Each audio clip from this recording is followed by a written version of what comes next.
Good morning, everybody. Good morning. Can everybody hear me in the back? Good. Thanks, Mark. If you have a good friend who's still up at the coffee, text them.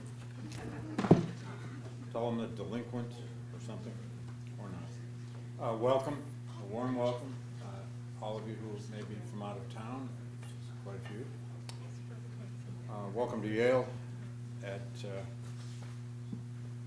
This is the Macmillan Center for International and Area Studies. Its headquarters in this building.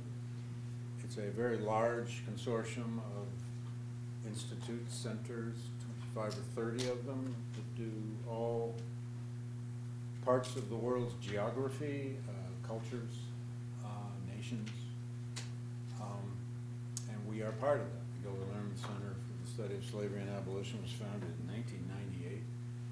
I think that's 27 years now, losing count. I've been directing it for about 21 years. We've done we've always done one big annual conference on top of everything else we do in smaller ways. And we've done conferences on all sorts of subjects, almost always with an international meaning or geography or meaning. We've done conferences on the Indian Ocean, slave trade, the legacies of slavery in Jamaica, emancipation in the Spanish Empire, the British Empire and portraiture, which we did with the British Art Museum, which was an amazing event. All sorts.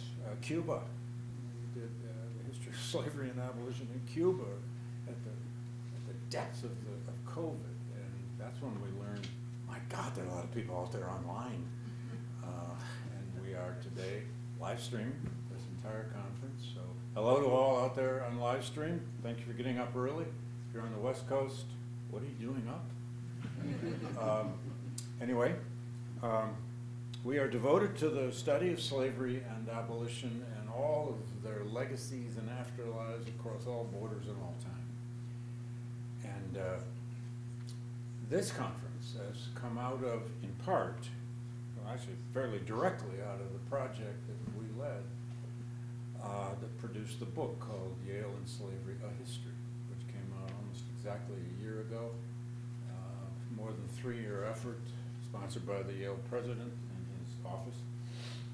We had a whole team of researchers. It boiled down to 5 key researchers. The magnificent librarians in the Beinecke and Sterling libraries at Yale. And we produced that book. A paperback actually just came out this week. I should have a stack out there for you to take or buy, but forgot to do that. Anyway, but this conference stems from that project directly because we had actually hoped to take the book beyond 1915, where we ended with the amazing but quite remarkably disappointing Yale Civil War Memorial right up the street in Woolsey Hall, which I welcome all of you to go see. And there's an interpretive kiosk there now telling what it was really about. But we had hoped to take the book all the way through the 1930s and therefore the eugenics story at Yale, which my colleague Dan Hosan, our great collaborator on this whole conference, has about which Dan has been leading a project, the Anti-Eugenics Collective, teaching courses on it, doing research, getting students involved in the research, and we will hear a lot about that. But we ran out of time. The president gave us deadlines, to say the least, and we made that deadline. And then he resigned the presidency 2 days later, and that's when I understood why the deadlines were such as they were. But at any rate, that's not a rap on Peter Salovey. All credit to Peter. That book was his idea, and he fully supported it. But this is an attempt now to address the history, the meanings, the uses, and God knows the afterlives of scientific racism, and where it came from, what it developed into. Again, I want to thank Dan for all the collaboration in putting this conference together. I want to thank my own colleagues, Michelle Zaks, Melissa Grath, who've seen. If you're a participant in this program, you'll be thanking Melissa before the end of tomorrow, because she did all your logistics, all your arrangements, and she's amazing. Michelle has worked daily on this for weeks. Daisha,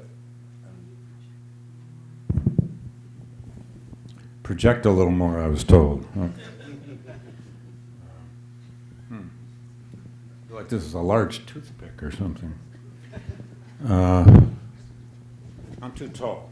Anyway, you'll meet Daisha and Tamara outside. They run our education program, and one of the afterlives of the Yale and Slavery Project is a major teacher institute that we're doing for the next 4 years with Connecticut teachers, New England teachers, and probably beyond, about the teaching of African American history, Latino American history, Native American history, and American history. And that project is funded by Yale, by the former president's largesse. There are many other afterlives of that Yale and Slavery book. I won't go into all of that right now. I'd like to, but I can't, don't have time.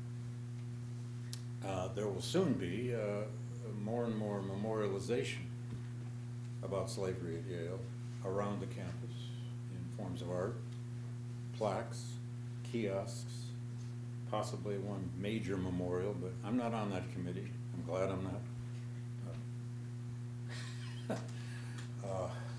Enough.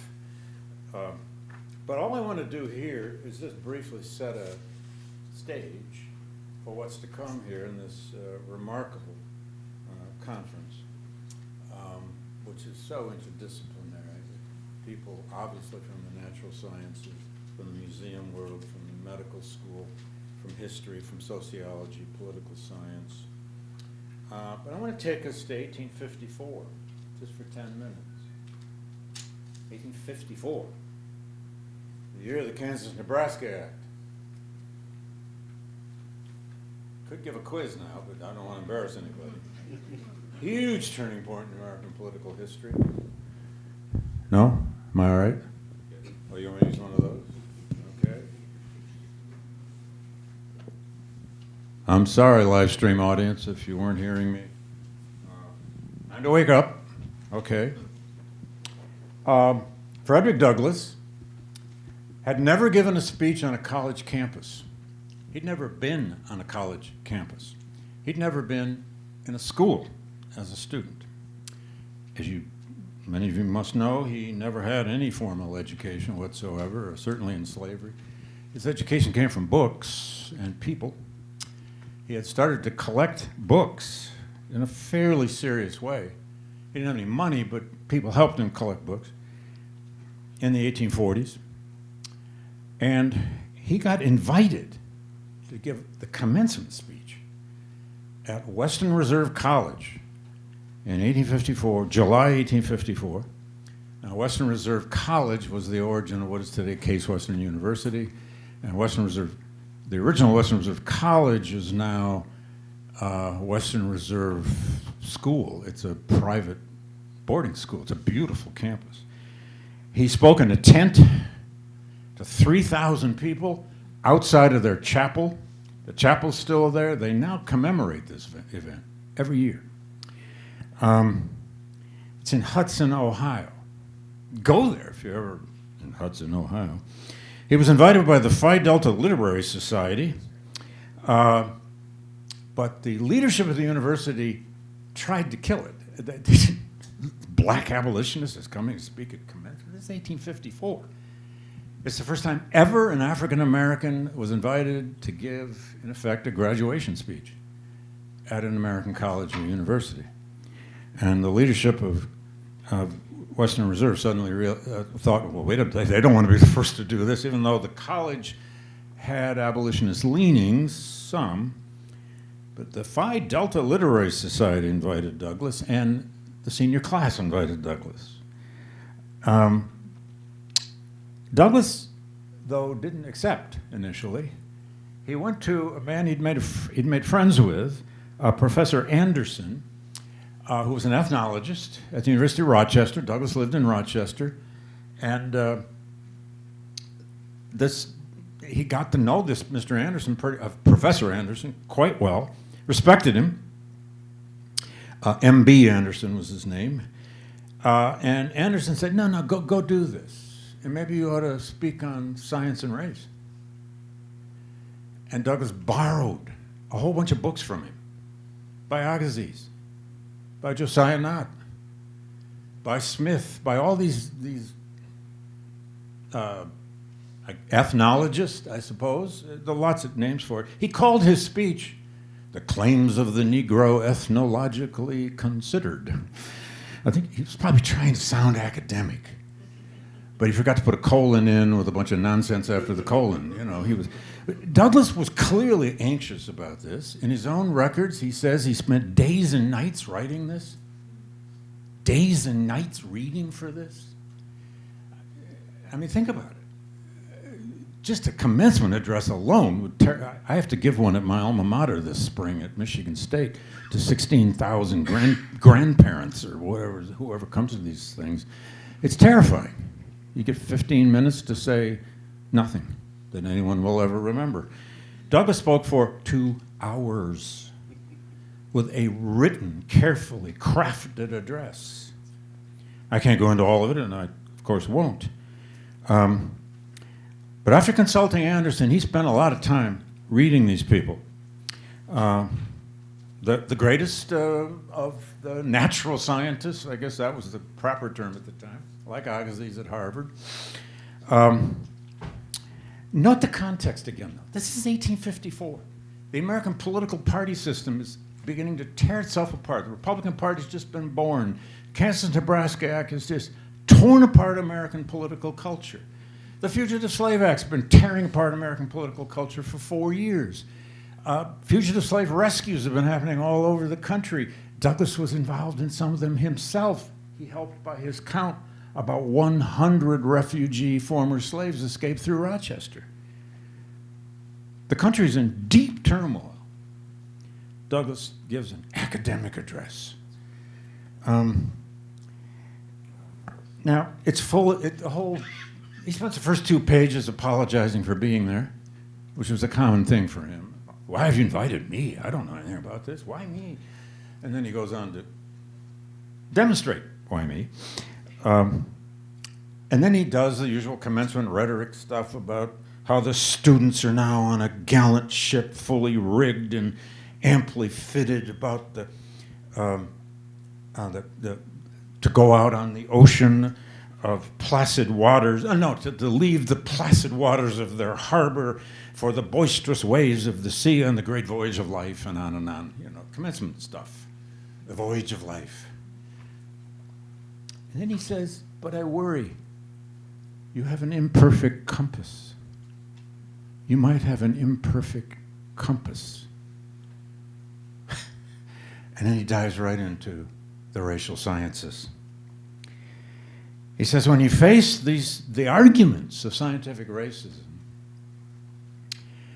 you have 3 choices. One is ridicule. The other is sarcasm. And the third is argument. And then he says he prefers not to use the argument, but he actually used all 3. And the speech is full of wit, and there are parts of it are just plain funny. Number 1, he goes after the argument about whether black people are human beings. And as many of you know, and we will demonstrate in this conference, that was the first question about scientific racism. Were the races somehow separately developed? Are the races themselves somehow species? And Douglass spends quite a bit of time demonstrating he kept using the term manhood. Manhood. And he loved these kinds of arguments because he could usually convert it into humor. He said, black people, they can cry and they can laugh just like white people. Doesn't that make them people? Dogs can be disappointed, but they don't weep or laugh. Then he dives into the second subject, polygenesis, the whole theory, so prominent at this time, from all these famed natural scientists of the separate origins of the races. He names them by name. He goes right to the core of their work. Agassiz, Knott, Glidden, Smith, and others. He quotes from Acts. He calls the Bible the sheet anchor. Very common move by Douglass and most abolitionists was to employ the Bible. God hath made of one blood all nations of men for to dwell upon all the face of the earth. He said, let's start there. Then, to eviscerate the idea of polygenesis, he has a fascinating long section about how the racial sciences use ideas of character and nature. And basically he's saying, beware when people start talking about nature. When people start talking about race and nature, watch out. Because he says, quote, they are reasoning from prejudice and not from facts. We know something about that today, right now. He spends a long time in the speech on Egypt. Many of you, I'm sure, know how important Egypt was in this idea of race at this time. Much of the world's culture emanated from Egypt or Greece, and were the Egyptians African or black or Semitic or whatever they were. He spends pages on this, basically to demonstrate, yeah, they're black and they're not black and they're in between, and there are a lot of races that came together in that part of the world for, 2,000-3,000 years, and they mixed. Surprise. And he tells jokes about mulattoism, which he is, of course. He says, this science sacrifices what is true for what is popular. How often do we do that? Still. At one point he stops and he says, you know what this really is? It's scientific moonshine. It's a wonderful phrase. And Dan was right. I wanted to call the whole conference scientific moonshine, but Dan said, no, wait a minute. That distracts from a lot of the things we're going to talk about. I said, fine, okay, fine. And then he goes into actual passages and quotations from the scientific racist about woolly hair and flat noses and nature of eyes and, the details of how people tried to classify race. And he tries to explode the absurdities of it. He even goes into, the shapes of heads, which of course is what phrenology was all about. He even gets away with a couple of Irish jokes, which he was way too fond of, but I won't go there. I do want to, though, just quote once or twice from his own language, and then turn this over to our keynote speaker. At one point he says, quote, the evils most fostered by slavery, and this is his whole point in the end, this is born of a world that has been enslaving people of all kinds, but especially Africans and black people for so long. The evils most fostered by slavery and oppression are precisely those which slaveholders and oppressors would transfer from their system to the inherent character of their victims. Character. Nature. And then he has his wonderful section where he says, what are they worried about? What are they so insecure about? If they give that argument up, what are they worried about? Which is a kind of very modern reaction in a sense, like, anyway. And then lastly, there's a peroration at the end, or right near the end, where, and it's his third big theme in the speech, climate, the environmental argument. He has a whole section on where does color come from? Oh, you know, why are people brown or black or darker and, you know, the tropics, and why are they so white in Scandinavia? You know, on and on he goes. I mean, he's trying to say, in effect, isn't it obvious? But, well, no. But here comes this peroration. Make of it what you will. The Portuguese, white in Europe, is brown in Asia. The Jews, who are to be found in all countries, never intermarrying. Come on, Fred. Are white in Europe, brown in Asia, and black in Africa. Again, what does it all prove? Nothing. Absolutely nothing. Which places the question beyond dispute.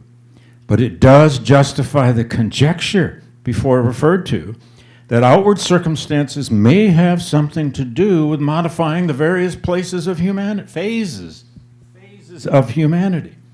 And that color itself is at the control of the world's climate and various concomitants. I mean, there it is. The environmental theory of at least color. It is the sun that paints the peach, he goes on. And may it not be that he paints the man as well.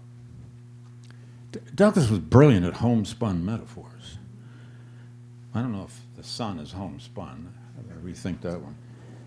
My reading on this point, however, as well as my own observation, have convinced me that from the beginning, the Almighty, within certain limits, endowed mankind with organizations capable of countless variations in form, feature, and color without having it necessary to begin a new creation of every new variety. In other words, there are no separate creations of the races, Josiah Nott, Harvard, Yale, all these universities.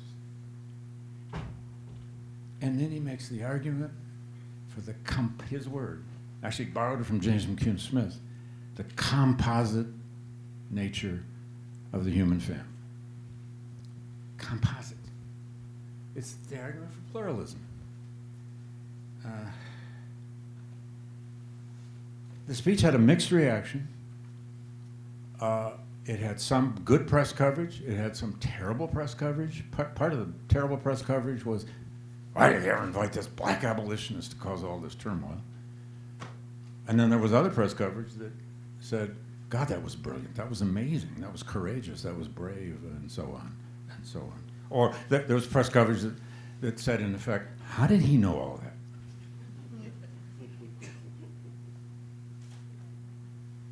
Okay. I just thought it'd be useful to talk a little scientific moonshine here before we get started.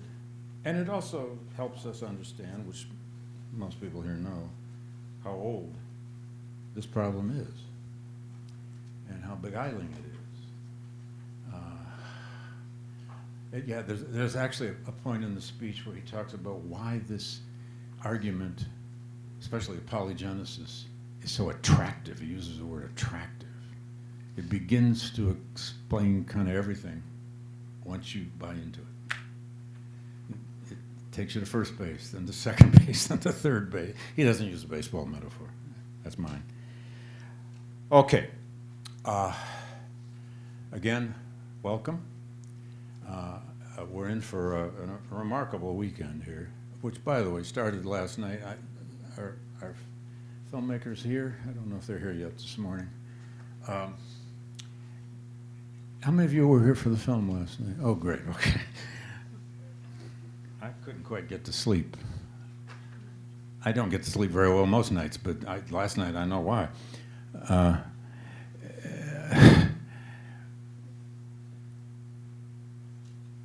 And I think I just also wanted to say,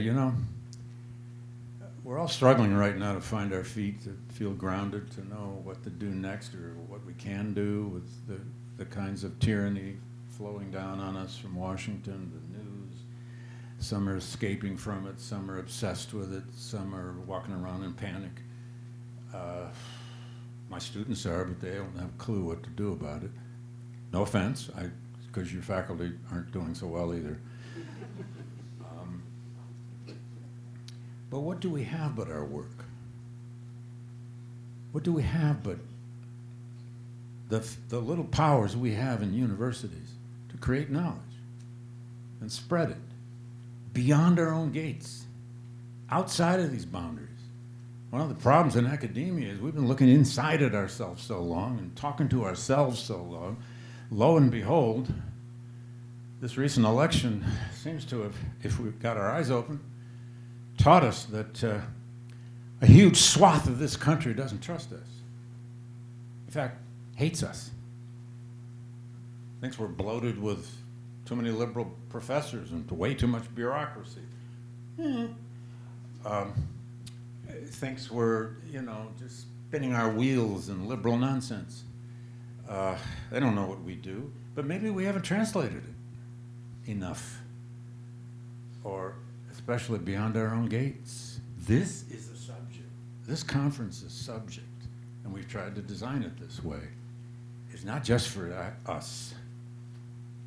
It's how we can take it beyond our own borders, because there's a lot of scientific racism in forms still dancing around out there all over the place. You've even heard some of it from certain of the minions in this current presidential administration.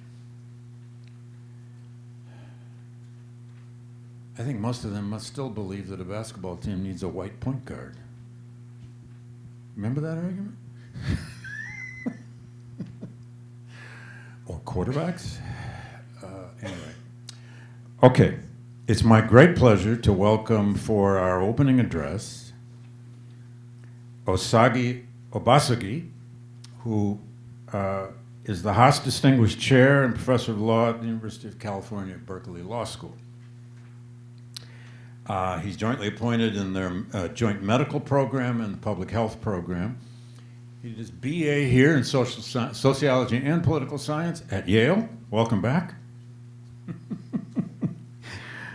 We can talk later about whatever haunts you still have about this place. But anyway, then a JD at Columbia Law School, PhD in sociology, University of California at Berkeley, where he eventually was appointed to the National Science Foundation.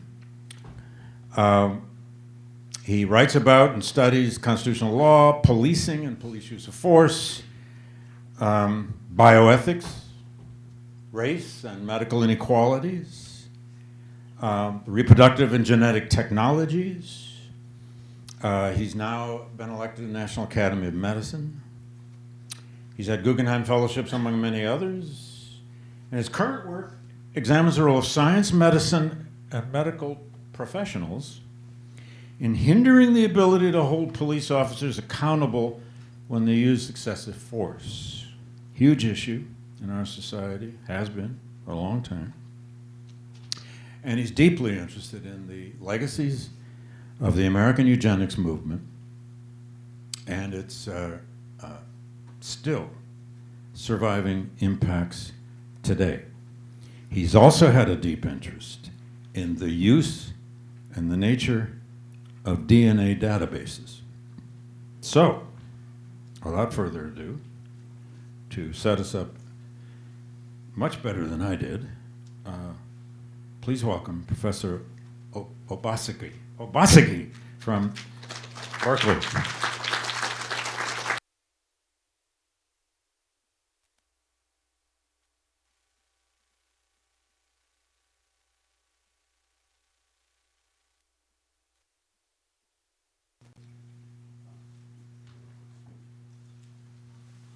Oh, wait a minute here. There we go.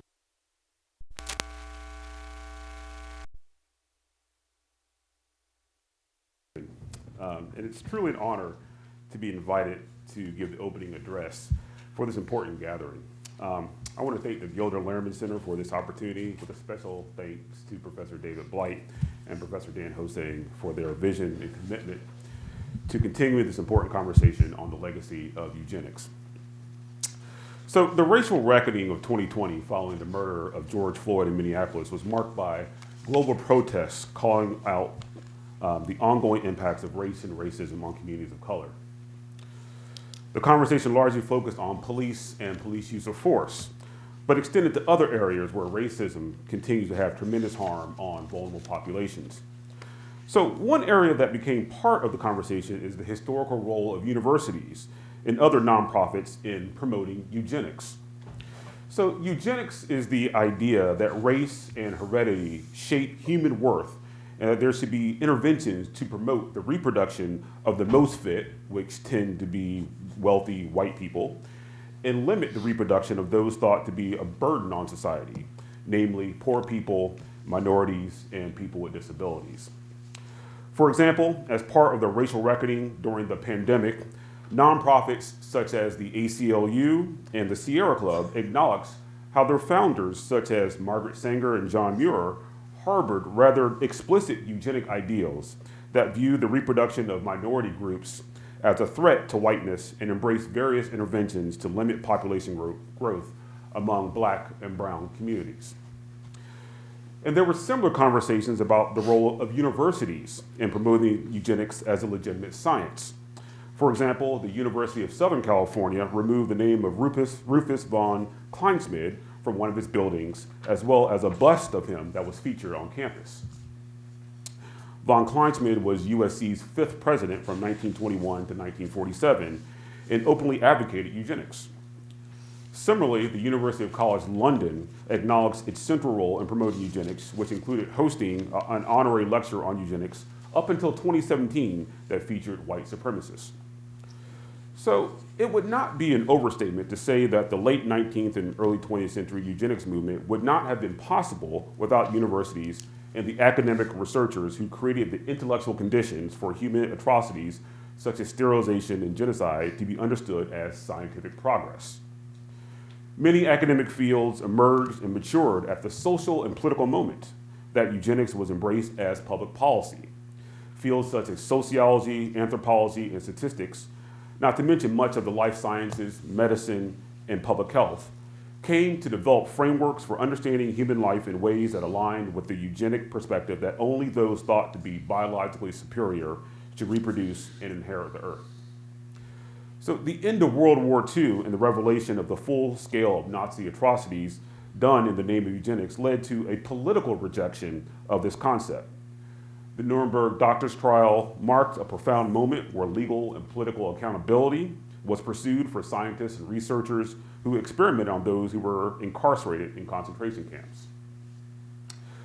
But Nuremberg aside, there has never been a complete and full reckoning among academics and the universities that support them for their role in baking eugenic ideals into their disciplines in ways that both normalized eugenics as a science and obscured its ongoing legacy within the academy. This has led to a rather awkward yet sobering situation where, up to this very day, eugenics is both thought to be a horrific idea, yet aspects of eugenic thinking and its ideals have become so entwined with many academic disciplines that it becomes difficult to see the ongoing legacy of eugenics in academic life. The politics of disentangling eugenics from everyday academic research has been part of my experience while on the faculty at the University of California, Berkeley. So while my main faculty appointment is at the law school, I also have appointments in the School of Public Health and the Joint Medical Program. So in my second year on the public health faculty in 2018, the then interim dean sent an email to the faculty listserv concerning various opportunities for research funding. So these type of emails are quite common, as faculty are always looking for access to money and funding to support their research. But what caught my eye that day was a fund within the School of Public Health titled the Genealogical Eugenic Institute Fund. I remember thinking to myself, what the hell is this? I kept reading, and the fund was described as, quote, a fund functioning as an endowment, the the payout and or principle of which will support research and education in the field of eugenics at the University of California, Berkeley. I just sat in my office for a few minutes, absolutely stunned. As someone who had dedicated a good portion of their professional life to studying eugenics and understanding its contemporary implications, it never occurred to me that this would hit so close to home. At that time, I was relatively new on the faculty, so I started by asking a few colleagues about this money that was set aside within the School of Public Health to study eugenics. Where did it come from? How was that money being used? Not a single person knew anything about the money, though a few of us became deeply concerned about its origins and implications. So a small group of us met with the then interim dean to voice our concerns and requested that the administration suspend the fund until we could find out more information. The interim dean understood these concerns and granted our request. I then worked closely with administrators from the School of Public Health and campus leadership to unearth the origins of this fund. After several weeks of communication with university leadership, I received an email with the original documents that told the story of how Berkeley came to have a $2.5 million research fund dedicated to promoting eugenics. So one of the documents I received was called a quote-unquote endowment record sheet, which showed that a private trust outside the university was developed in 1960.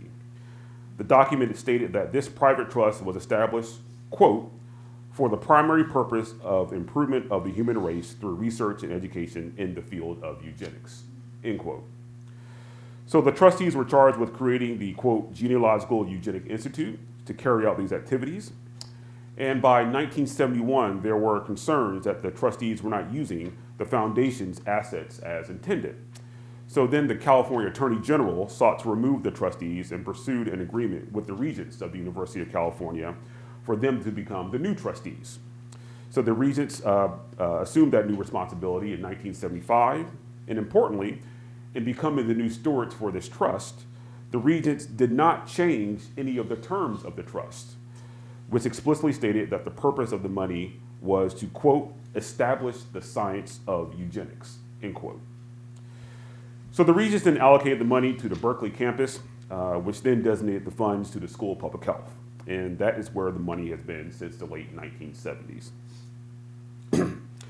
I also uncovered some internal correspondence regarding the fund, and some of that correspondence was between Berkeley administrators from the 1990s, and it demonstrated an awareness of the controversial nature of these funds, yet a willingness to continue to use them.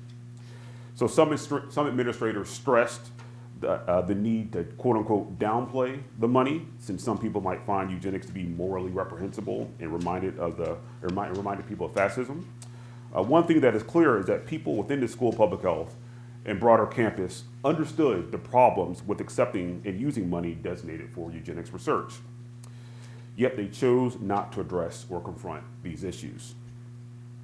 So after collecting this information, I met with leadership from the school and campus to discuss the findings and made a recommendation to repurpose the funds for anti-eugenic work. So my vision has been that despite the rather ugly origins of these funds, there was a dire need to have a public conversation about the legacy of eugenics in science and medicine, and also the university. In my mind, this funding could be used to support that discussion and hopefully spark change in how we do our work. One thing that I want to emphasize is how incredibly receptive the leadership at the School of Public Health and campus level administrators were to these ideas. In particular, our current dean, Michael Liu, has been an incredible supporter and partner in this effort. In October of 2020, Dean Liu made a formal public apology regarding the 40-year existence of these funds at the School of Public Health, and he has worked tirelessly to repurpose these funds to educate the public on the lingering impacts of racism and eugenics in public health and beyond. One project that has emerged out of this situation is a partnership that I developed with the Los Angeles Review of Books to publish a series of long-form essays on the legacies of eugenics in science, medicine, and technology. So much of the problem concerning eugenics is that people assume that the idea simply went away after World War II. We haven't created enough opportunities to explore the ways that eugenic thinking persists to this very day. So I've invited around 20 or so leading scholars from around the country to write essays on how they see and understand continuities between past eugenic efforts and contemporary applications in science and medicine. The essays have been nothing short of outstanding. We've published eight essays so far, including pieces by Ruha Benjamin from Princeton, Suman Seth from Cornell, Patricia Williams from Northeastern, and Lily Hu here from Yale. And there are many more coming on the way throughout 2025 and 2026. Our hope is that these essays will serve as a foundation for future efforts at thinking about and organizing around the idea that eugenics continues to be with us, and the university can and should be a site for rethinking our commitments and values to making sure that such horrific ideas are called out and soundly rejected. This is important because there is a direct link between the eugenics promoted by the university and the types of eugenics that we continue to see today, such as the sterilization of incarcerated women described in the film Belly of the Beast. Many of the doctors, social workers, and other professionals that evoke both soft and hard forms of eugenics in their daily work were trained to think this way at places like Berkeley and Yale, by researchers who embrace theories and methods in their disciplines that were birthed out of the eugenics movement and have remained undisturbed to this very day. The reckoning and public organizing on anti-racism and anti-eugenics in science was and continues to be an important first step in raising awareness around eugenic logics surrounding many medical practices. But the next generation of work involves teasing out the ways that eugenics has been quietly woven into the fabric of academic work itself that is both transparent and unnoticeable to most, but nonetheless insidious and deeply harmful to our most vulnerable communities. For example, in our second essay in the Los Angeles Review of Books series, Aubrey Clayton discusses how the field of statistics was established in the early 20th century by eminent scholars such as R.A. Fisher and Carl Pearson, who were not only devout eugenicists, but developed many of their quantitative methods used to this very day for eugenic purposes. So how do we make sense of this? Is it possible to embrace the statistical work of eugenicists without replicating their horrific values? What would an anti-eugenic approach to statistics and other quantitative methods look like?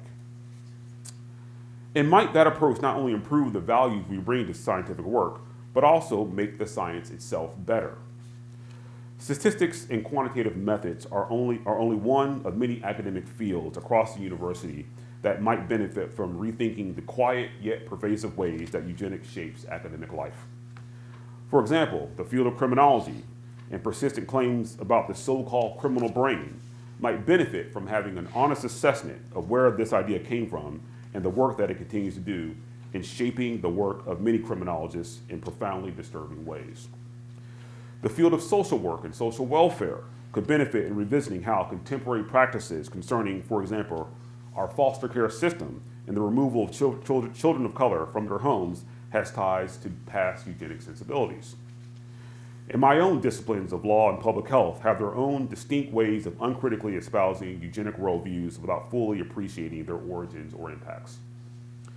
The partnership that I've started with the Los Angeles Review of Books and the authors I'm working with are an important first step in articulating the ways that the university keeps certain eugenic ideas alive by failing to appreciate how these ideas have been uncritically baked into our academic work. This partnership will continue for the next year or so, and I'm excited to be here today with this eminent group of scholars and advocates and to talk more about how we can extend this effort and develop the next generation of anti-eugenic scholarship in the academy. So thank you once again for inviting me here, and I look forward to our being in conversation with all of you.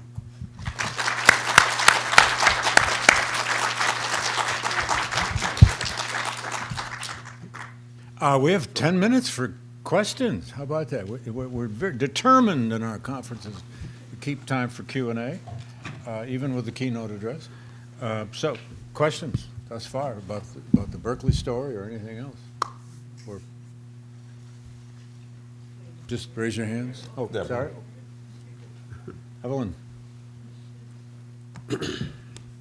Oops, I don't. Just push it up. Thank you. Thank you for giving us the background on your work, and it's been so important. And one of the things I wanted to hear about, you talked about the administration being very, supportive. Where's the resistance?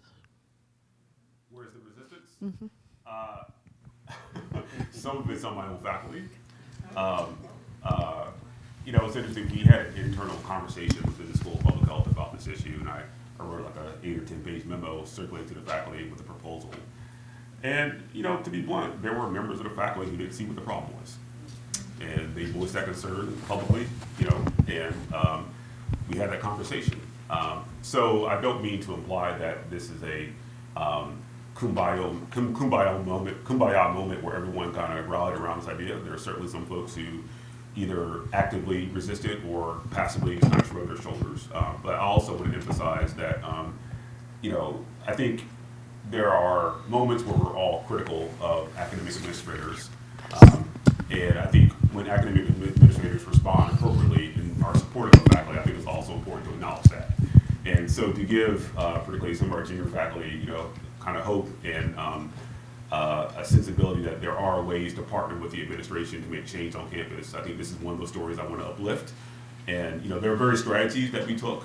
You know, one strategy I took that, you know, I was intentionally non-adversarial. I approached the issue as, you know, this is a problem, how can we work together to solve this problem? And I felt that the folks at the administrative level were very receptive to that in terms of acknowledging the issue and wanting to partner together to make things better. So again, we have to acknowledge those positive responses along with those that are also troubling and make sure that we're all kind of rowing in the same direction. Yes. So thank you so much. I think the work you mentioned doing, trying to find the origins of that eugenics fund at Berkeley is incredibly important, but I wondered if you could maybe say a bit about the disbursement of that fund and the specific researchers or projects that it supported over the years. Yeah. So I think one of the unfortunate timings of this discovery that happened like in the middle of the pandemic, so everything slowed down a little bit.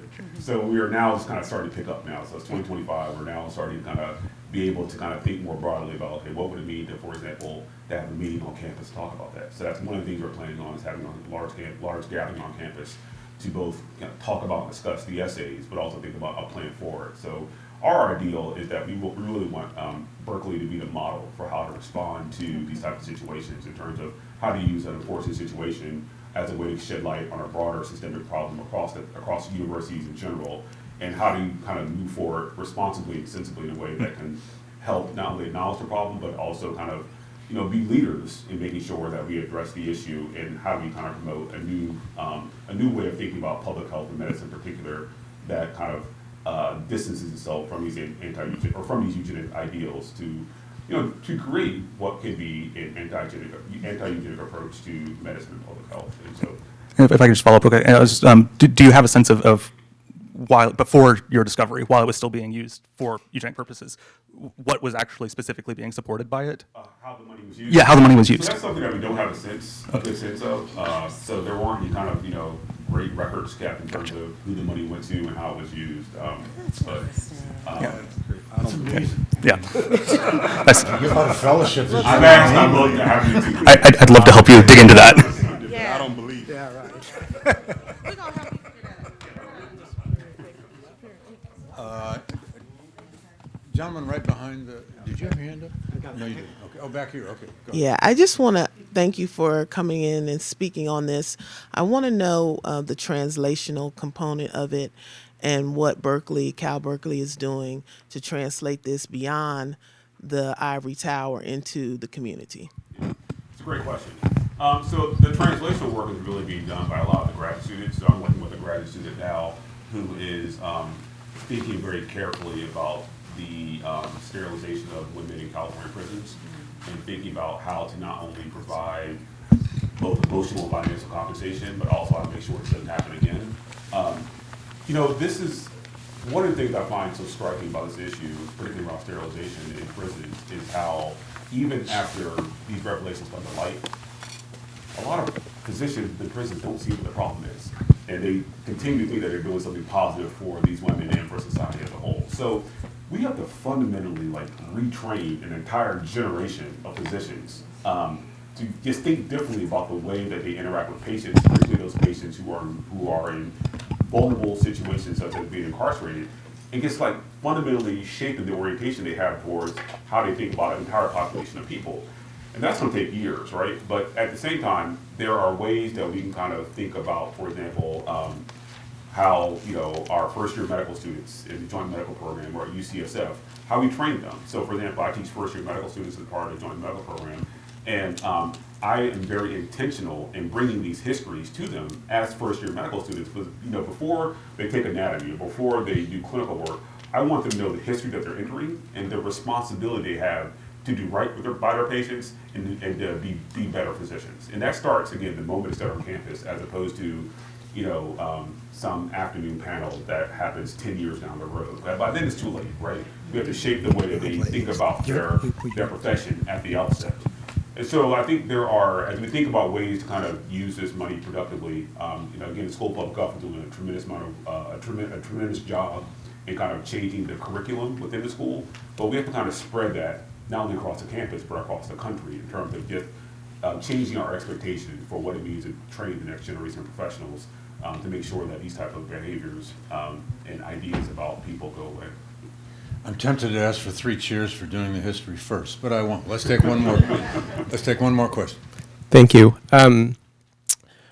When you said you found out more about the donation, you said it came in the form of a trust, and it's great that Berkeley was able to do the right thing. But I'm curious if the legal form was in any way an impediment to that, and how you think about more broadly if there's lessons we can learn about donations, and especially donors from the past that try to tie the hands of academics in a particular direction. Yeah, there was an extended conversation with the General Counsel's office for this very reason, right? Because when someone donates money to the university, there are typically stipulations on how you can use that money.